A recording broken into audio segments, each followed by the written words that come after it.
Amazing. Shivers.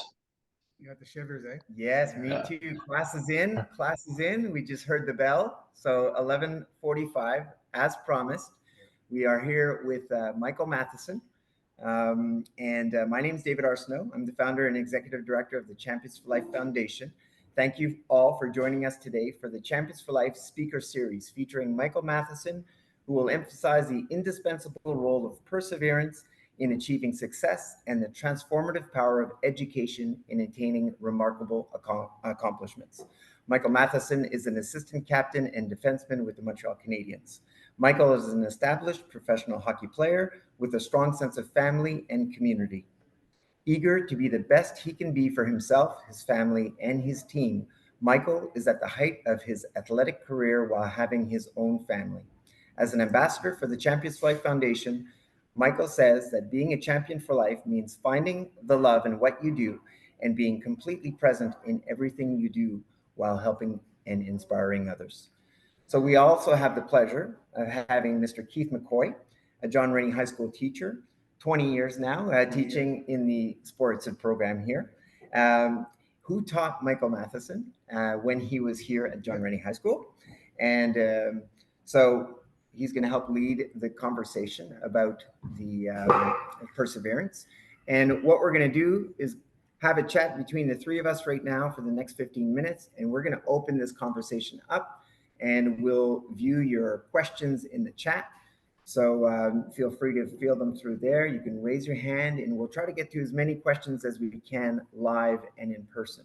So before we get there, I'd like to thank the English Montreal School Board. I'd like to thank the Lester B. Pearson School Board.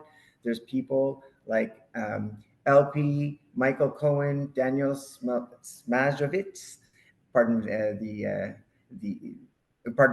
my English, and Lester B. Pearson. We've got Joanne, Darren, Jennifer. We've got Keith, of course, and from Champions for Life, Christopher, Joanne, who are here joining us.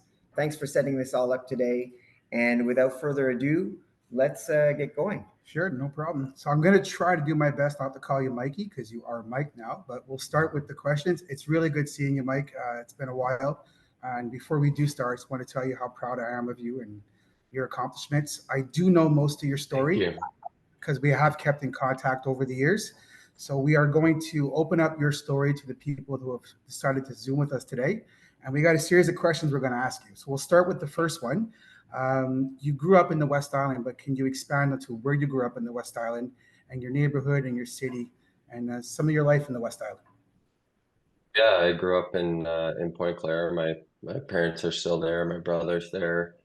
My sister moved to Toronto, so she spread her wings a little bit, but everyone's stuck around this area and grew up going to school at McKoy Elementary School, and then came to John Rennie in the Spotted program for high school before going to the States. And yeah, I mean, I was like any other kid that might be on this call right now. I'd go to the outdoor rinks when I got off school and got my homework done and played outside and was basically outside every second of the day that I was in school.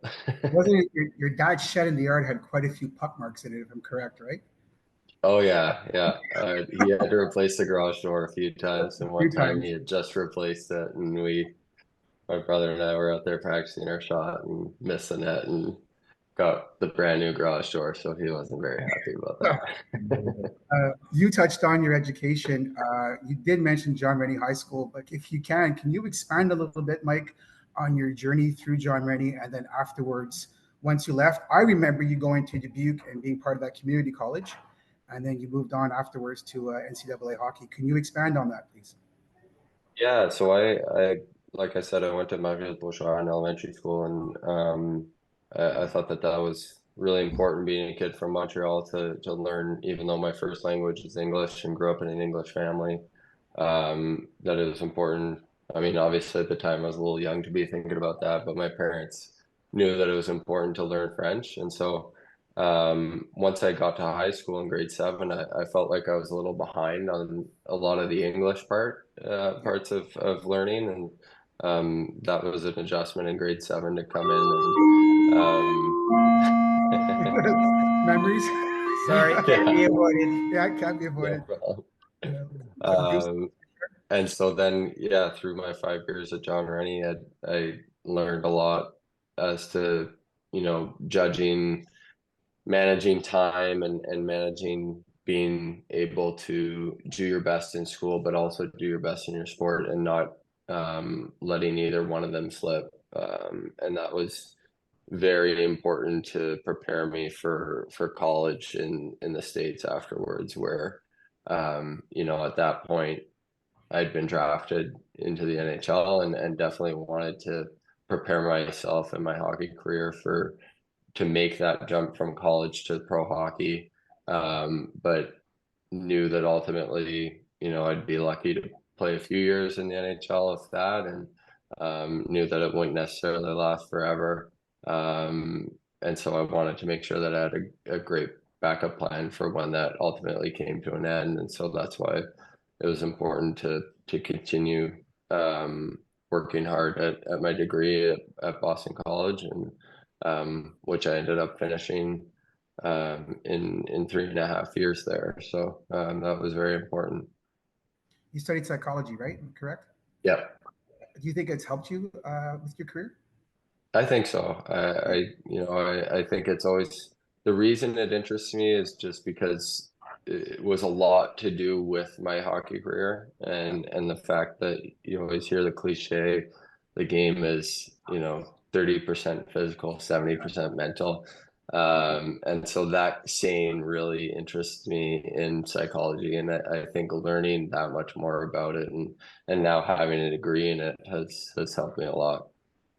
So, Michael, we're talking about the theme of perseverance. Yeah. And when we speak about perseverance at school or la persévérance scolaire, we're always thinking about, making sure education is an important part of your life because it helps you set up. I just want to know what your definition of perseverance might be.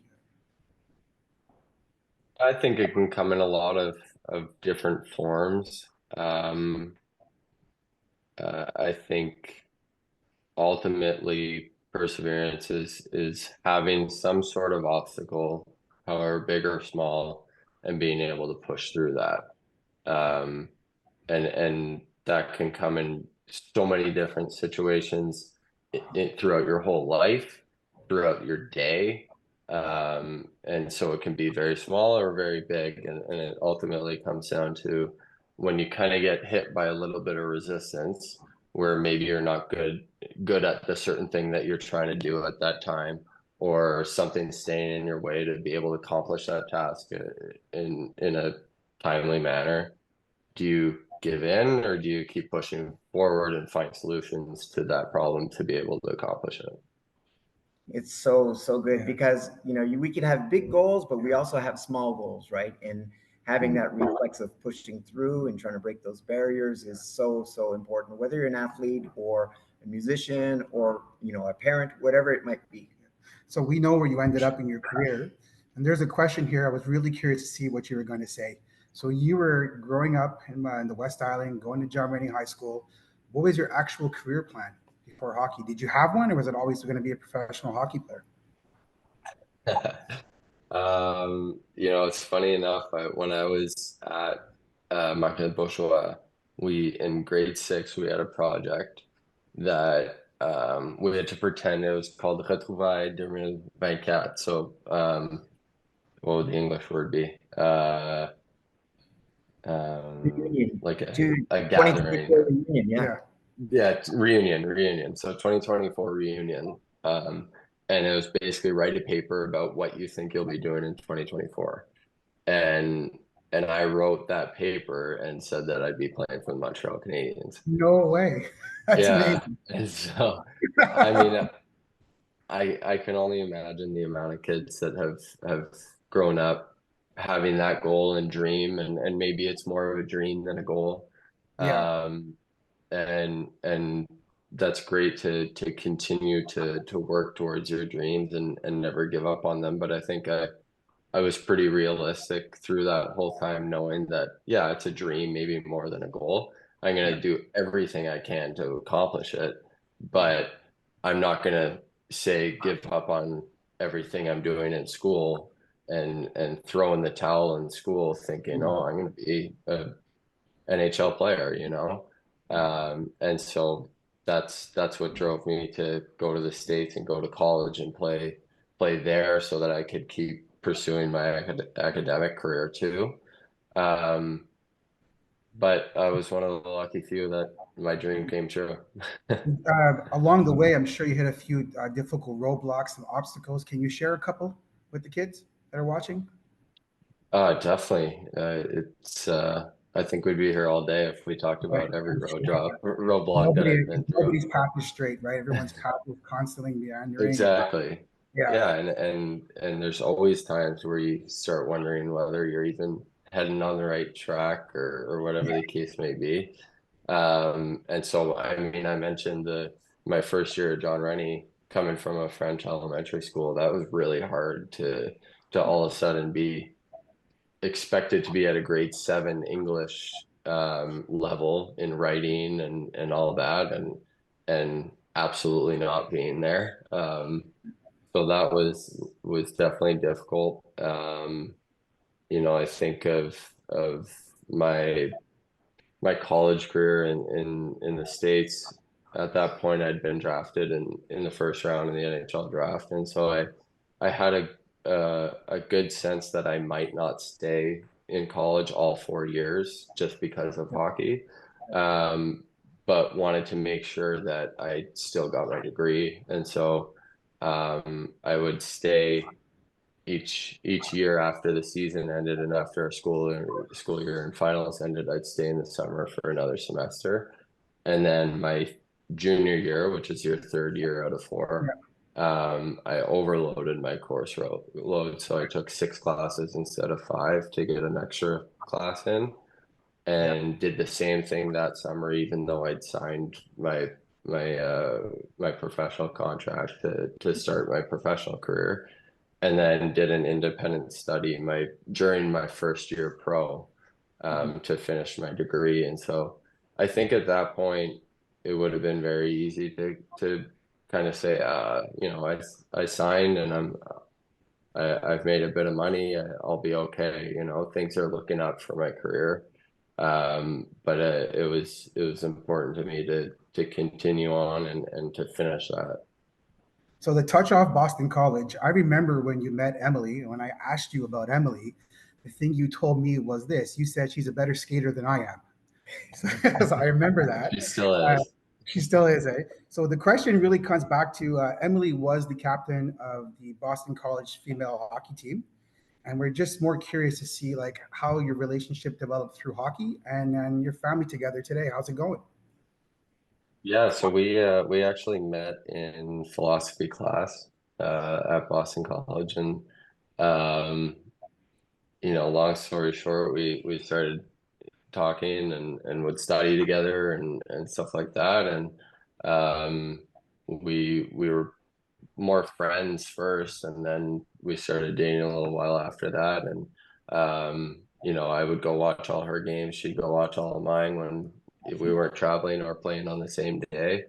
I think, you know, beyond that, when I turned pro, she turned pro as well and went on to play for the women's U.S. national team, and won a gold medal at the Olympics and won 4 world championship gold medals. So she's won way more than I have, and is way better than I am. But I think we were just really able to bond through understanding exactly what each other was going through and being able to support each other. And yeah, ultimately we've been able to start our own family with a son that is he'll be 3 in June. So he's a nut and is crazy about hockey, and everybody is going to say that we forced him to play and to be into hockey, but it's the complete opposite. But a lot of fun. So now, Michael, we're going to have the help of Joanne and Christopher from Champions for Life to help field some questions. I've got 2 right off the bat. 2. One that relates to the last question here. Fantastic. So, you know, whether you're in school, to go to university or to do a trade or to, everyone's journey is going to be different. But why do you think perseverance and learning perseverance through school and through your hobbies and your passions is important in life? This is a question from room 27. I don't know who's from room 27, what school, but if you could write your questions in the chat and or raise your hand, we can try to select a few people to actually put their videos on and their audio on so that they could ask the question. We'll do one at a time. So Christopher and Joanne are helping me out here to see who's asking questions. So first question from room 27, why do you think that perseverance is important in life? I think it goes back to, having dreams and goals, and you have those because they're exciting and they excite you to get somewhere or accomplish something. And the reason they're exciting is because they motivate you. And I think if you have those things that excite you and then you enter them and just lay over and give up, that doesn't seem like something that's very exciting and worthwhile to be a part of. And so I think persevering and getting through obstacles and accomplishing things builds confidence. It builds, self-worth in a lot of ways too. And I think that's just such an exciting thing to be part of. Whatever it is, it doesn't have to be, making the NHL and playing hockey or whatever the case may be. It can be whatever you're passionate about. Persevere in that passion, and man, that's a good life. Absolutely. So we've got some hands raised here. There's Katya Sirovatka. So if you'd like to turn on your audio, and if you want to ask the question or have a student ask the question, let's go. Are you friends with Sapkowski? Yes, of course I am. He's Can you tell him I say hi? Yes. Oh my goodness. We are interviewing high school students. This is really great. Can you tell him Alex Turk says hi? Well, I'll tell him tomorrow. Thank you. Excellent. So that was an example of what not to ask, because that wasn't a question. Well, yes, it was a question. But let's go to C Daviro 03. We've got a person waiting here to give a question. Hi, Mike. It's Eric Arsenault. How are you? Hey, how's it going? Oh, my son. I'm an integration aide at St. Pat's in Vancouver for Lester B. Pearson. And I've got a young man here at grade 6 who would like to ask you a question. Come on. Speak up right here. Hi, Mike. When I have a question, when you're losing a game, what inspires you to persevere through the game?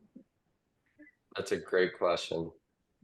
Such a good question. I think it's such a great example of hitting a roadblock. You're losing and you're down in the game, and it can be easy to give up. Just like last night, we went into the third period and we were down 6-2 and nothing was going right. And so it would have been easy to give up. And we did the opposite. We were able to score a couple goals quickly and then get back into the game. And I think for myself, I just think that being able to play in the NHL and have the opportunity to play in my hometown for the team that I grew up playing or idolizing is such a special opportunity that there's no way I would take that for granted. And I think doing something like giving up in a game that you're losing would be absolutely taking that for granted. Very good. And there's a question here online. Who is your inspiration? Who is my inspiration? That's a good question too. I think my son has been a huge inspiration for me. Whenever you're thinking of who inspires you, oftentimes it's somebody that's older than you.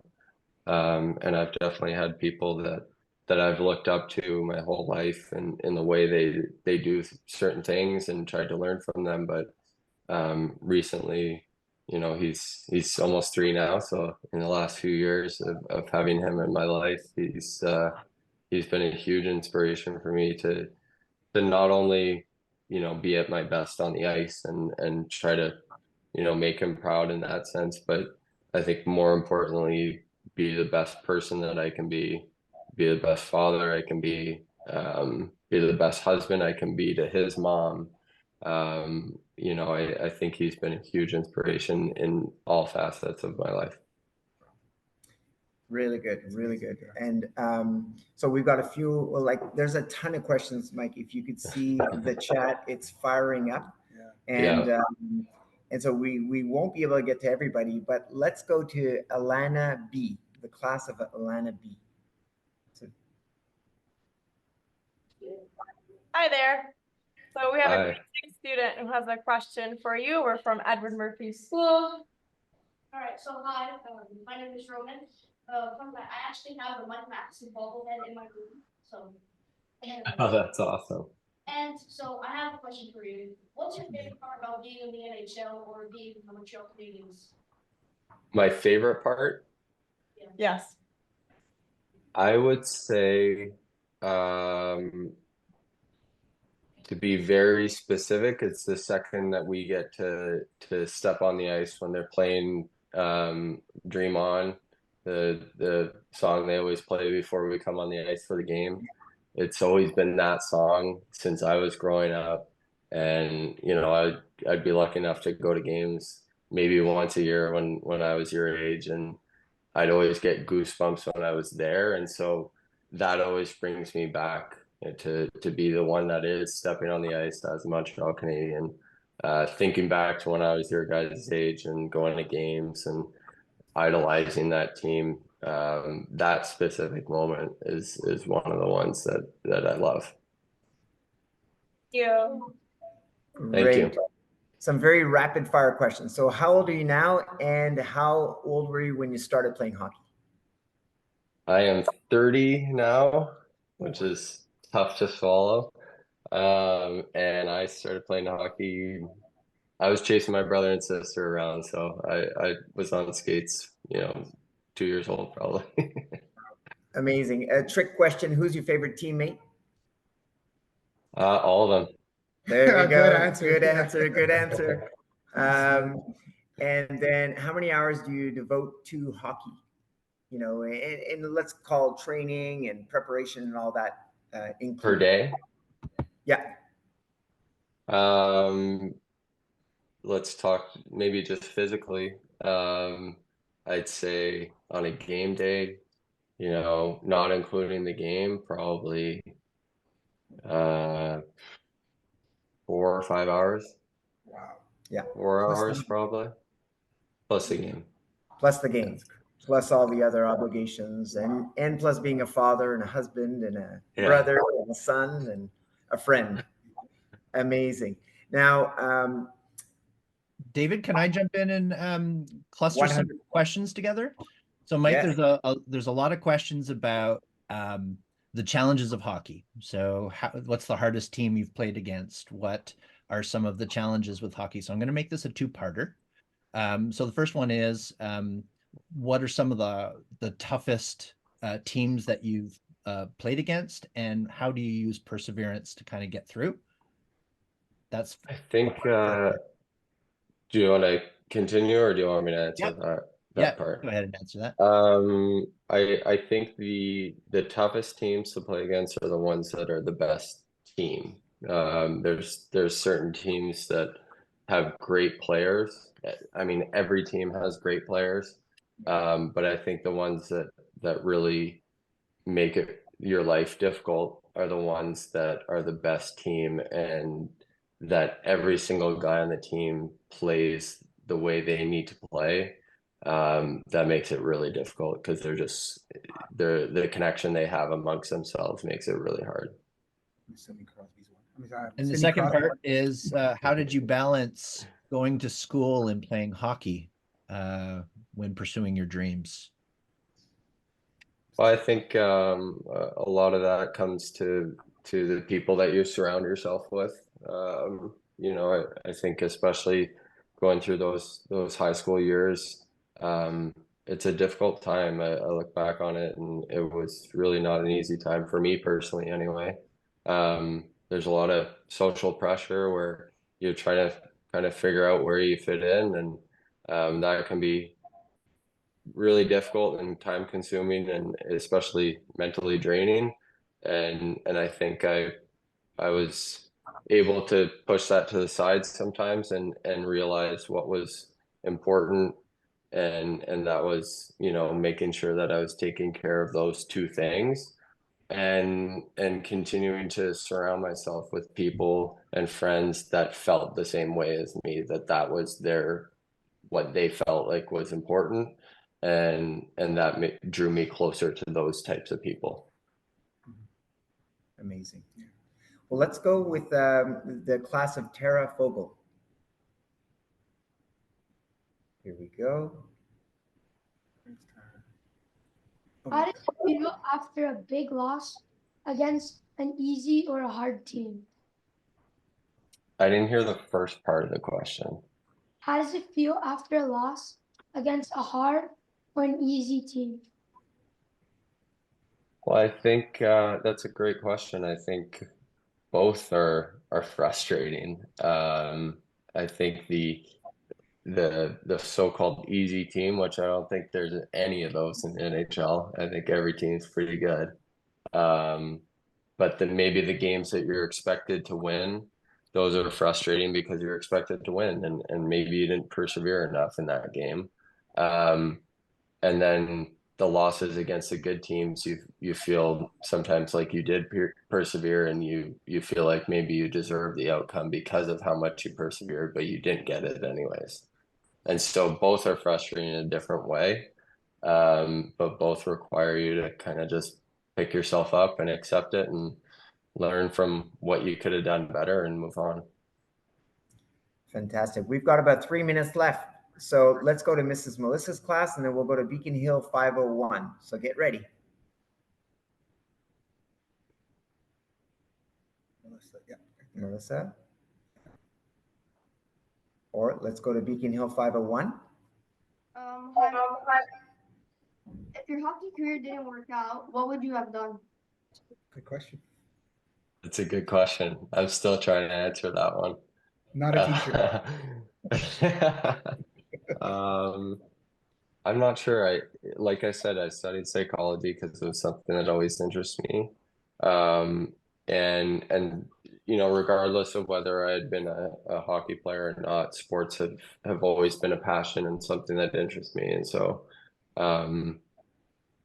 I think I would have wound up in sports some way. If it wasn't as a player, then maybe, you know, a coach or a trainer, or you know, somebody that maybe would help athletes on the mental side of the game with the psychology part of things. So I'm not sure exactly, and I know that I'm very lucky that I haven't had to decide yet. Well, we see your leadership role already as an assistant captain. How does that feel? That's the biggest honor, to be able to know that your teammates look to you for that type of role. It's a very important thing that I don't take lightly. But at the same time, I don't think it needs to change how you do things and how you are as a person. And so that's been an important part of it too, is making sure that, you know, I still am the same person and act the same way and do the same things. Because those are the qualities that my teammates saw in me as somebody that is worthy of that. Great. And one more question from C. Davirow, 03. Was hockey your only sport when you were growing up, or did you play other sports? Good question. No, that's a great question. I'm glad somebody asked that question. I played every sport possible growing up.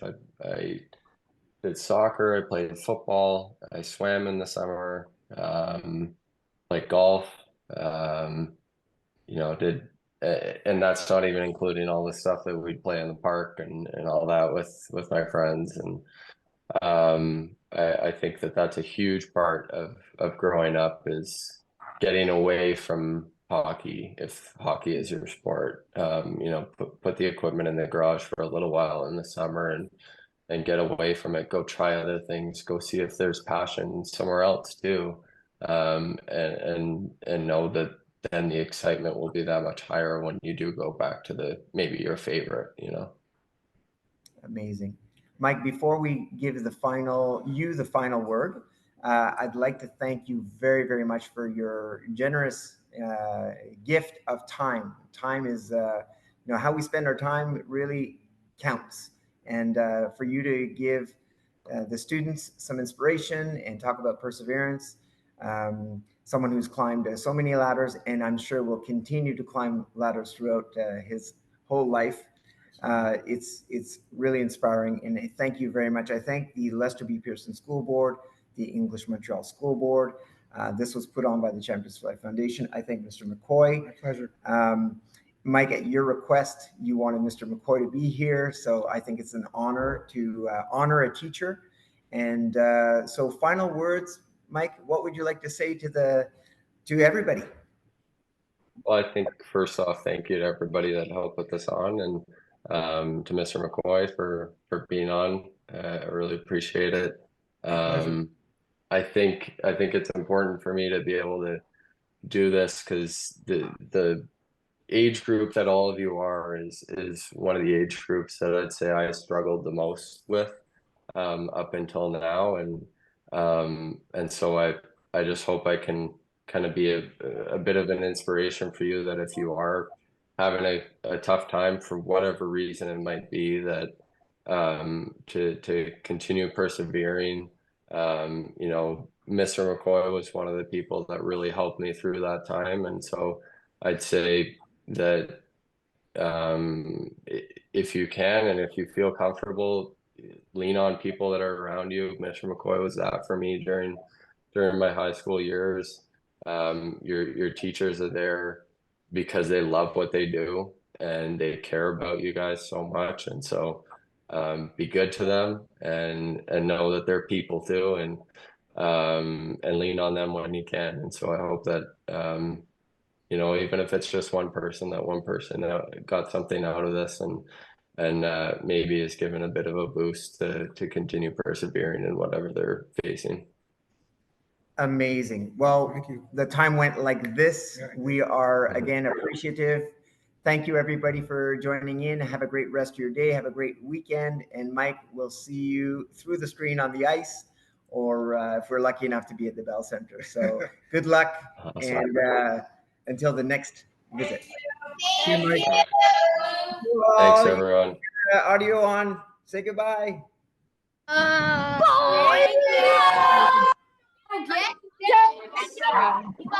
you go. Let's hear it. Thank you. Hi, Courtney. Hello. She was a former John Rennie student, yeah? Oh, amazing. Yeah, awesome. Amazing. We're cheering you on in New Mexico, Mikey. Awesome. Thank you.